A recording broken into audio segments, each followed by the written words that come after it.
September 25 ఎంతో దూరంలో లేదు. నెలల కౌంట్ డౌన్ ఇప్పుడు రోజుల్లోకి వచ్చేసింది. వాయిదా ప్రచారాలకు చెక్ పెడుతూ ఓజీగా పవన్ కళ్యాణ్ రాకలో ఎలాంటి అనుమానాలు లేవు. ఓవర్సీస్ అడ్వాన్స్ బుకింగ్స్ ప్రకటించిన డేట్ కన్నా ముందే మొదలుపెట్టిన ఫ్యాన్స్ చూపిస్తున్న దూకుడు బయ్యర్ వర్గాలను ఆశ్చర్యపరుస్తోంది. 24 గంటల నిడివిలో కేవలం 46 షోల నుంచి $80,000 పైగా వసూలు చేయడం కొత్త రికార్డు. అగ్రస్థానంలో ఉన్న దేవరని దాటేసి ఓజీ ఇంత గ్రాండ్గా బ్యాటింగ్ మొదలుపెట్టేసి రాబోయే విధ్వంసం ఎలా ఉండబోతోందో చిన్న శాంపిల్గా చూపిస్తోంది. ఇదే కాదు, ఓజీ వేర్ పేరుతో ప్రత్యేకంగా తయారు చేయించిన టీషర్ట్లు అమ్మకానికి పెడితే వాటిని హాట్ కేకుల్లా కొనేసుకుంటున్నారు. నిన్న సేల్స్ మొదలుపెట్టిన 15 నిమిషాలకే 2,000కు పైగా చొక్కాలు అమ్ముడుపోవడం విశేషం. అలా అని ఇదేదో 200-300లకు అమ్మిన సరుకు కాదు.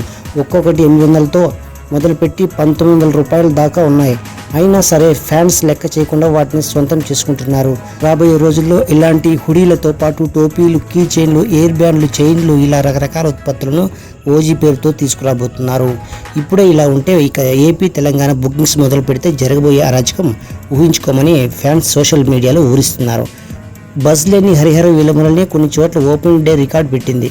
బెనిఫిట్ షో $600 పెట్టినా హౌస్ఫుల్స్ పడ్డాయి. అలాంటిది ఓజీ బ్యాటింగ్ ఎలా ఉంటుందో వేరే చెప్పనక్కర్లేదు. తమిళంలో రజనీకాంత్ తరహాలో మన తెలుగు కంపెనీల ఉద్యోగులు కూడా సెప్టెంబర్ 25 సెలవు ప్రకటించాలని డిమాండ్ చేసేలా ఉన్నారు. ప్రియాంక మోహన్ హీరోయిన్గా నటించిన ఓజీకి తమన్ అందించిన పాటలు, బ్యాక్గ్రౌండ్ స్కోర్ కీలకం కాబోతున్నాయి.